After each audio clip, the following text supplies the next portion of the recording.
one thing, for those of you who don't know, I graduated from college with a bachelor's in psychology. So that's always been something that kind of fascinated me. It's the human mind. Sociology also, is interesting too. And one thing that always, I wouldn't say always, more so now, that now more so intrigues me is the whole concept of indoctrination, right? Like how people get indoctrinated so easy, how they just get sucked in, and before you know it, you're just regurgitating what the next person said, right? And it's so fascinating because we see it happen all the time in all different, it doesn't matter your socioeconomic status. You'll see it in the rich, you'll see it in the middle class, you'll see it in the poor, you'll see it in the mentally handicapped community. You'll see it everywhere. The physically handicapped, every community, every different community of human beings will see some form of indoctrination taking place,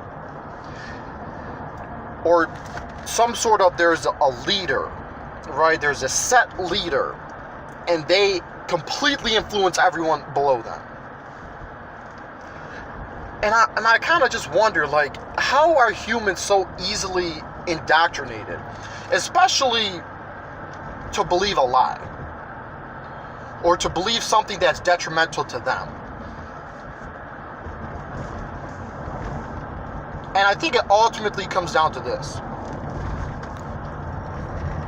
Whenever you're involved in, some indoctrination process, it is frowned upon if you try to go outside that box.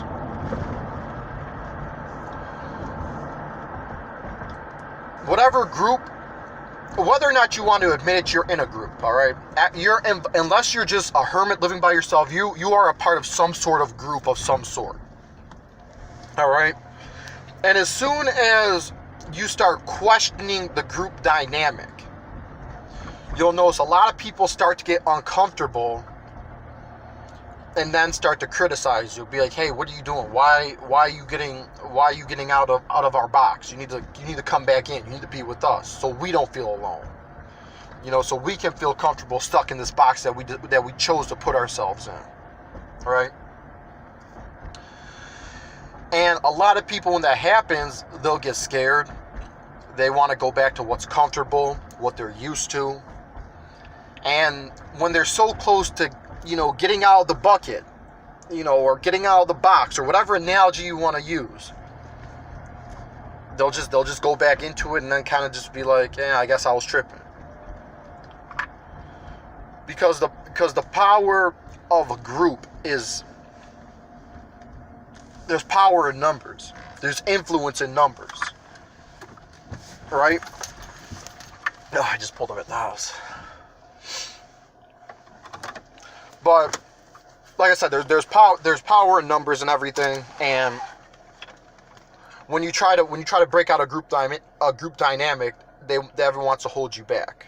And that's why there's so few true leaders in the world now. Is because we all want to be held, we all want to be judged under this one standard, and we cannot question it. We cannot question why we do what we do. And I'm not the type of person to say we got to question everything. I'm not one of them people. Be like, oh, why this, why that, why that, why that, why that.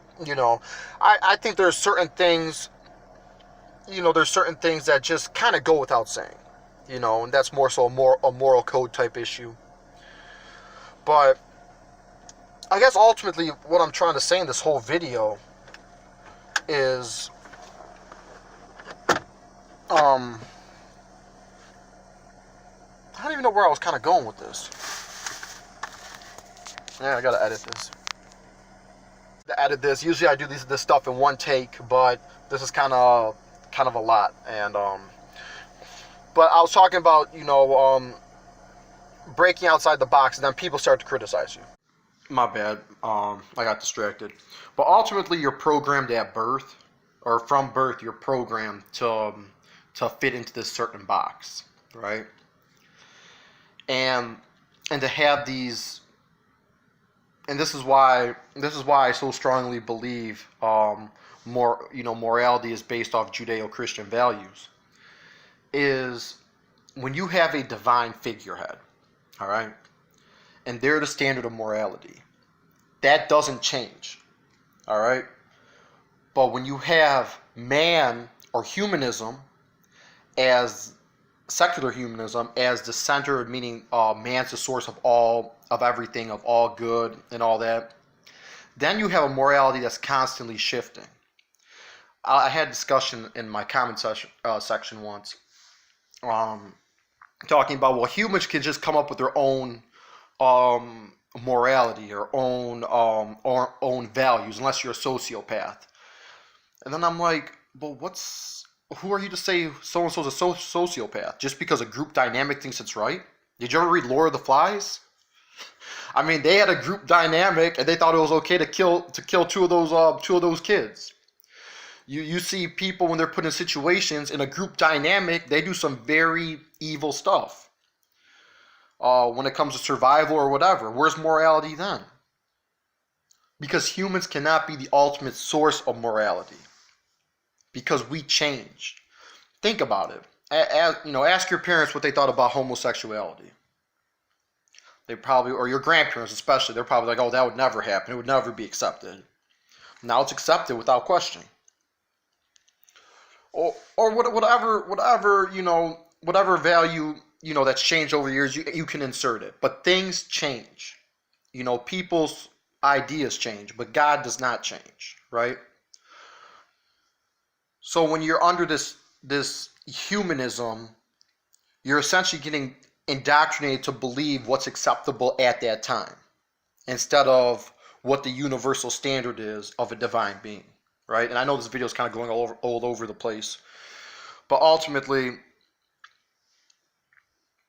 it all comes down to you being able to step back, look at everything, look at all the evidence that's been provided, and come up with a conclusion yourself, even if it contradicts what the group thought is.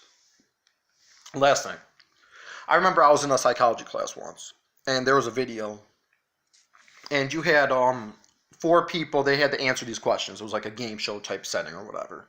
3 of them were actors. One of them was a person. The one person, I guess the person thought that all the others were just like him. They were just doing something. And so they would all, answer these questions, right? And they'd answer correctly. Then after a while, they started to answer, the 3 started intentionally answering the question wrong. So like one was a stick is like, soul, or is like, or they had like, something's like that long. And there's something this long, which one's bigger? And they picked the small one. And it's obvious, you can just look at it and be like, no, that's not right. And so like he would answer correctly, but then after a while, he conformed to the group. Even though he knew something was up, he was just like, oh, maybe I'm tripping or something. And that's one of the worst things you can do, is start to question yourselves. So don't question yourself when you know you're right about something. I'm not saying don't dig deeper, research, always research from all angles. But don't doubt yourself just because a group is telling you you're wrong. All right? Anyways, this is kind of just like kind of random thoughts on indoctrination, morality, a whole bunch of things. If you thought this was interesting, please like, subscribe. And